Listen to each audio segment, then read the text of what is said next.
Bem-vindo ao Mundo Livre. Trump e a política migratória é o nosso tema de hoje, com Vilma Gresinski na bancada. Vilma, 11 dias de governo e Trump já conseguiu uma crise política, né? Com essa decisão dele de barrar pessoas vindas de determinados países específicos, todos países de maioria muçulmana. Provocou protestos, reação da classe política, reação de empresários e assim por diante. Ele cometeu algum erro ao adotar essa política? Assim, um erro na política em si e na maneira como ele fez? Bom, foram muitas pessoas prejudicadas, principalmente aquelas que têm o green card, né, que podem morar, que é o visto de residência e de trabalho nos Estados Unidos, e que foram prejudicados, estavam viajando, chegaram lá, não puderam entrar. Então, mas fora essas pessoas, que é sempre muito triste você ver pessoas inocentes que são pegas na reviravolta dessa. A pessoa mais prejudicada até agora por essas decisões foi o próprio Trump. Ele criou uma crise política que não existia num momento altamente delicado. Então, o aspecto interno praticamente provocou um clima de guerra de um presidente que assumiu agora, um presidente único nas suas características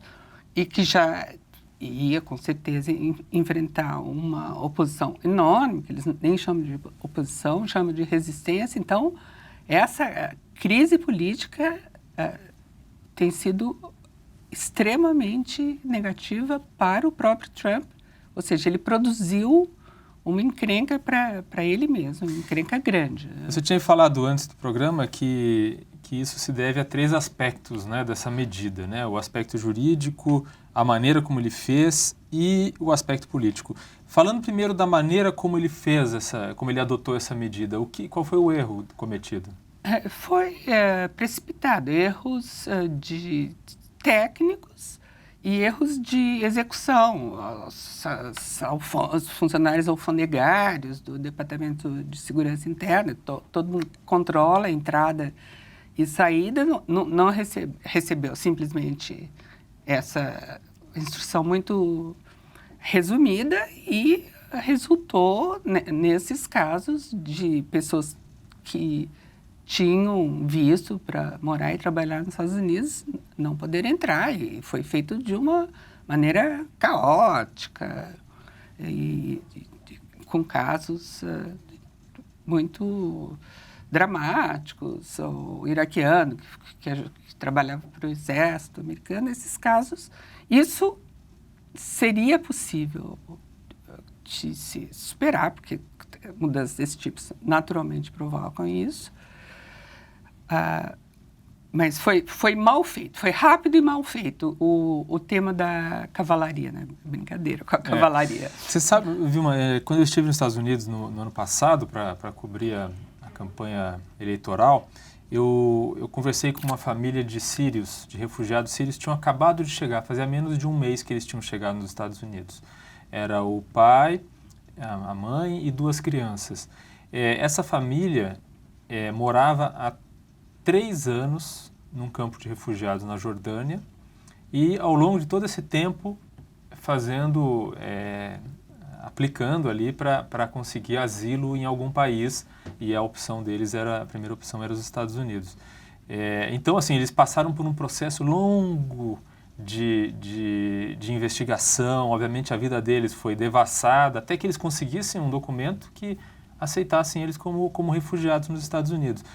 Essa semana, só nesse período em que esteve valendo esse decreto do Trump, calculou-se que 800 refugiados que receberam esse aval foram barrados na entrada. Imagina o que significa para essas pessoas também, porque, afinal das contas, é uma preparação de anos, né?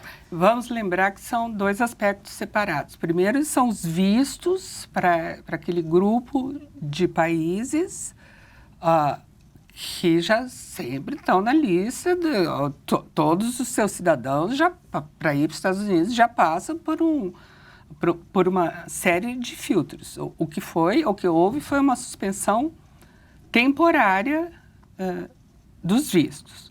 No caso dos refugiados sírios, também houve uma suspensão temporária e foi estabelecida uma cota, diminuiu a cota para 50 mil. São 2 casos separados, refugiados sírios. Sim, e todos... É exatamente esse caso. O exemplo que eu estou lhe dando é de 800, são 800 refugiados, ou seja, pessoas que, assim como essa família que eu conheci, passaram por todo o processo, receberam o visto e que, por azar, no exato momento em que estavam chegando nos Estados Unidos, havia sido implantada a ordem executiva e eles, na imigração, foram barrados e mandados de volta. É só para dar um exemplo. Agora tem o aspecto também jurídico, não é, Vilma, que está sendo questionado na justiça. O aspecto jurídico é complexo, porque, em princípio, todos os países têm o direito de soberania, de estabelecer quem pode circular em quais circunstâncias. Em circunstâncias excepcionais, você pode implantar barreiras excepcionais, que foi como aconteceu depois do 11 de setembro. Foram suspensos todos os vistos, porque tinha sido uma loucura, todos os autores dos atentados estavam nos Estados Unidos com vistos legítimos. E também existe uma questão que é mais complicada, que vai ser, provavelmente, se o Trump não voltar atrás, o que é difícil da gente imaginar no caso dele. Trump? Ou se não houver alguma outra saída, isso vai ser, sim, discutido em várias instâncias. E pode chegar à Suprema Corte. Jurídicas. Eu acho que... Aí eu não tenho certeza. Pode chegar à Suprema Corte. Se chegar à Suprema Corte, vai demorar muito. Vai demorar muito.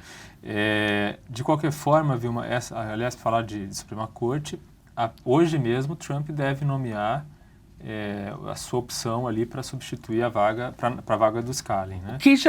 O que já provocaria uma enorme reação, porque você sabe que hoje uma nomeação, há muitos anos já, a nomeação para a Suprema Corte é disputada ali pelos 2 partidos e depois, normalmente, sempre aquela época do consenso e tal, já não ia haver com Trump, a gente já sabia disso. Agora, vai provocar uma reação negativa enorme, é possível que até haja candidatos que não queiram mais, receber entrar nessa briga, porque é uma briga, ele tem que passar por audiências no Senado, entrar nessa briga com esse cenário político que existe agora, e não só essa indicação para a Suprema Corte é importantíssima, mas quando eu falo do erro de timing também, ou seja, de um erro de avaliação da situação política, tem várias indicações, inclusive para o ministro da Justiça, que é o Attorney General, que ainda não foram... que ele ainda não havia nomeado e não são... de ministros ou secretários e dos cargos também, embaixadores, tem ainda muitos cargos importantíssimos a serem preenchidos e que agora já entraram para esse clima, clima de guerra total. Hoje mesmo, as nomeações que foram, os nomeados dele para ministro que foram para a sabatina já teve problema ali, né? Teve o boicote dos democratas e tal, né? Então vão fazer de tudo. Quer dizer, o Trump... Agora a gente entra na questão do aspecto político, né, que você tinha falado. O Trump, ele pelo visto, até por ser um outsider, ele não está a fim de fazer política, né? E isso vai dar muito problema para ele na relação com o Congresso. Olha, Diogo, a gente sabe que ele não leu Maquiavel, porque ele disse que não lê livro nenhum, né? Mas é possível que o homem que é hoje considerado o homem que faz a cabeça do Trump, que é o Steve Bannon, É possível que ele tenha lido Maquiavel e tenha resolvido, vamos fazer o mal todo De uma vez? de uma vez só, logo no começo. Nesse caso, foi um grande erro de cálculo, um erro de quem justamente não está entrando nesse mundo pela primeira vez. Que Steve Bannon também não é um homem ali da máquina política. Então, é um homem, o Steve Bannon, que era do site Breitbart. Isso. Que é um site, enfim, que apoiou ali ele foi, como ele foi vital para... Ele entrou no momento catastrófico da campanha do Trump e empurrou ele para a vitória, com essa visão de que vamos ficar com os nossos, não vamos querer atrair o outro lado, porque eles nunca virão ao nosso favor mesmo, então não adianta, não vamos perder tempo, vamos ficar com os nossos, ou seja, vamos transmitir essa mensagem ideologicamente pura, digamos. E que agora no governo funcionou na campanha e agora no governo isso daí não está funcionando. Isso daí foi um erro de cálculo enorme e que pode ter consequências para toda a montagem do governo Trump. A primeira consequência, Vilma, é que os democratas, os congressistas democratas estão declarando de guerra ao governo Trump. Aberta.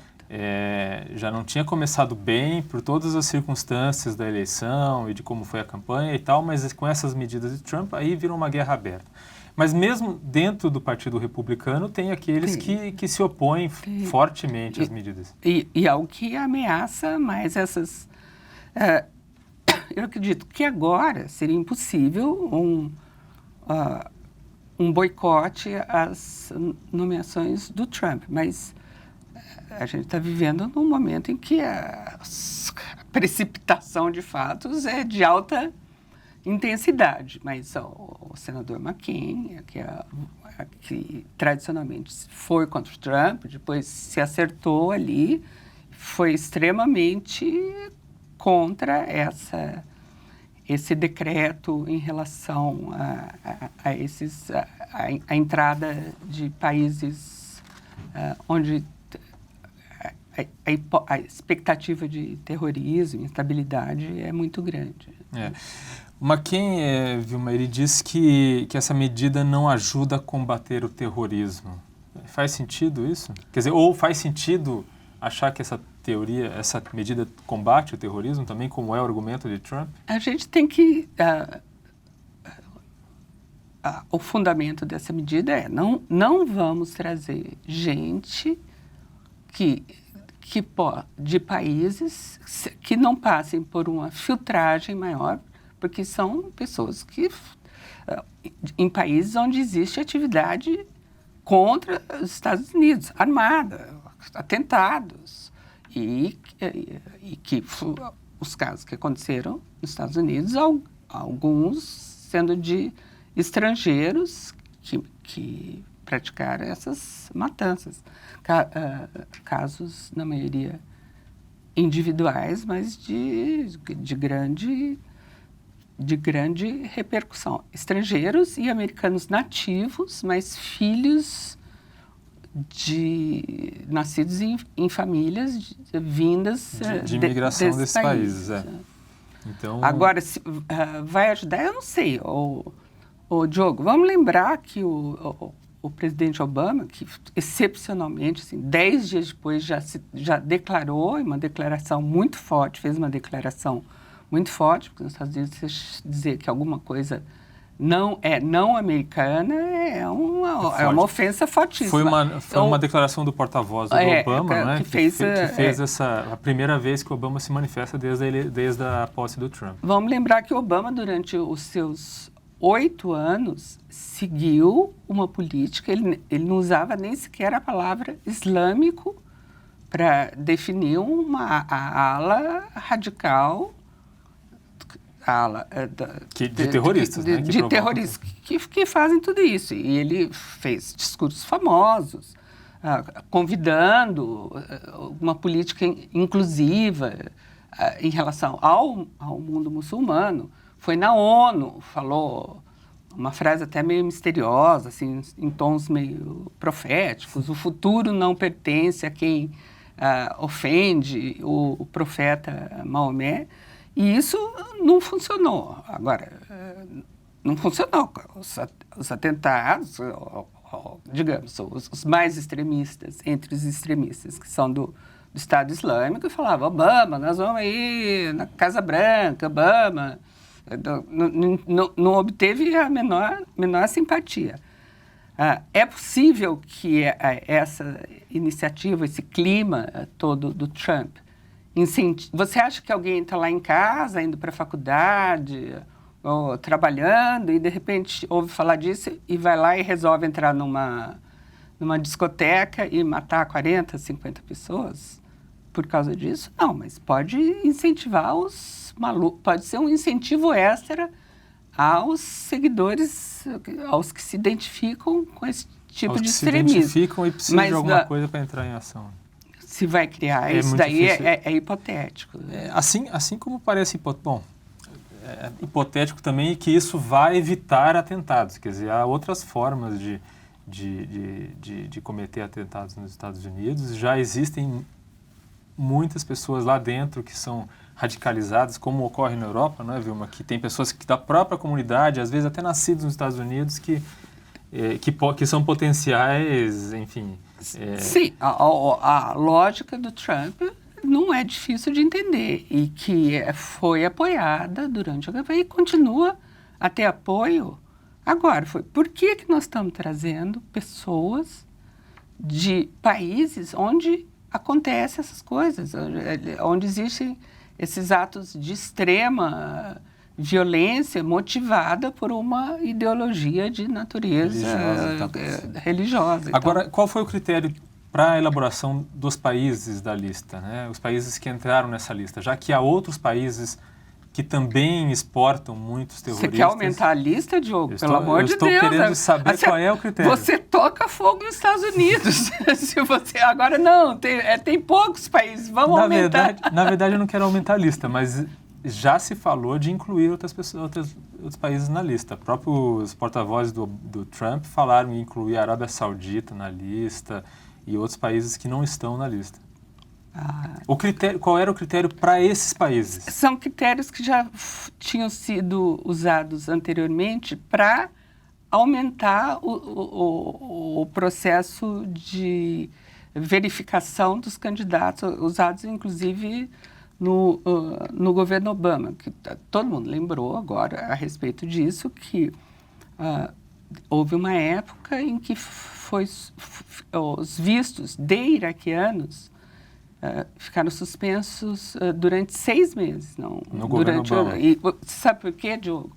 Descobriram lá no Kentucky, que descobriram 2 refugiados iraquianos que tinham entrado como refugiados de guerra, que tinham sido da Al-Qaeda no Iraque e que tinham praticado atentados contra soldados americanos. Daí deu um pânico lá e falou assim, então... Fecha a torneira aí. Suspenderam temporariamente e foram vetar. Só que isso foi feito de maneira discreta, sem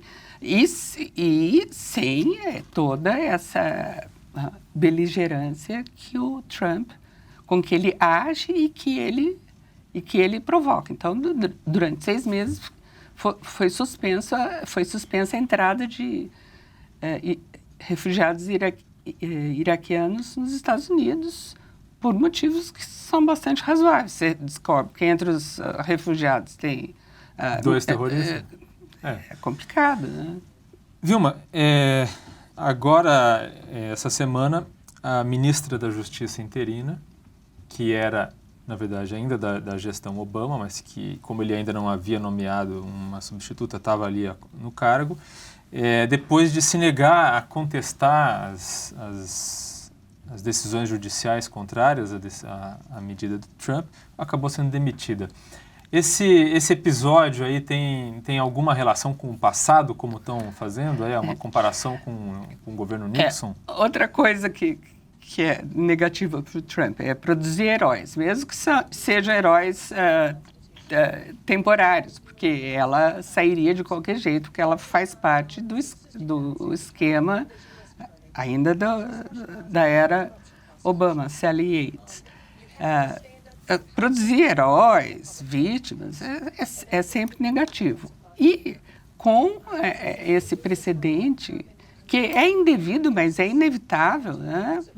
Se o presidente demite o ministro da Justiça, todo mundo vai lembrar do que aconteceu quando o Nixon, já enrolado no escândalo de Watergate, mandou o ministro da Justiça demitir o promotor especial que tinha intimado o Nixon a apresentar as gravações, que já se sabia que ele gravava tudo o que acontecia, então ele estava produzindo provas contra si mesmo sem saber. Então, o Archibald Cox, que era um promotor independente, intimou o presidente a entregar essas gravações. O Nixon ficou furioso e mandou o ministro demitir. O ministro se recusou. Então, por isso, o Nixon demitiu também. O ministro e o vice-ministro, e ficou conhecido como o massacre de sábado à noite, com as consequências desastrosas que isso provocou, porque foi nomeado um outro promotor independente. O Nixon teve que brigou na Suprema Corte para não entregar essas gravações, e dizendo que era um privilégio presidencial, que ele tinha direito ao sigilo, que essas gravações atingiam o sigilo necessário para o presidente poder exercer suas funções. Todo mundo entende que o presidente tem que poder conversar, ter suas conversas, não podem ser expostas publicamente. Isso criaria... Isso não é uma transparência. Crise a cada dia. Seria uma crise a cada dia. Em certos países seria uma crise a cada minuto, mas daí teve aquela famosa decisão da Suprema Corte, decisão unânime, com o voto famoso do Warren Burger, que era o chefe da Suprema Corte, dizendo ele perdeu e ele teve que entregar as gravações, e 16 dias depois ele renunciou. Antes sofreu Mas é diferente, quer dizer, incomparável com a situação atual, não é, Vilma? É incomparável, porque a situação atual não envolve uma investigação sobre o presidente, envolve um decreto que ele assinou, e é possível que envolva também a constitucionalidade desse decreto, que em circunstâncias normais seria debatido nas cortes, nas instâncias normais, habituais, certo? Mas tudo que não se pode esperar de um governo Trump é que são circunstâncias normais. Bom, nós vamos mostrar agora um vídeo de um senador comentando aí a decisão de Trump sobre imigração. I named my daughter, her middle Schomer, name is Vilma? Emma, named for Emma Lazarus, the great poet who wrote those lines on the pedestal ele fala que a Statue of filha Liberty. dele tem o nome do meio inspirado na Emma Lazarus, que foi uma anarquista. Uma né? poeta, anarquista. a poeta anarquista judia, como o chama, que é daquela comunidade de Nova York, conhecido do Trump, inclusive, que escreveu as palavras da Estátua da Liberdade. Aqueles versos que estão, mandem-me as suas massas despossuídas. E ele chora, né? Ele fica emocionado ali, fica com a voz embargada. E aí ele passa a comentar as medidas de Trump, de barrar os imigrantes. E aí o Trump vai lá e critica o Schomer, né? Ele fala que foi uma decisão que ele teve que tomar.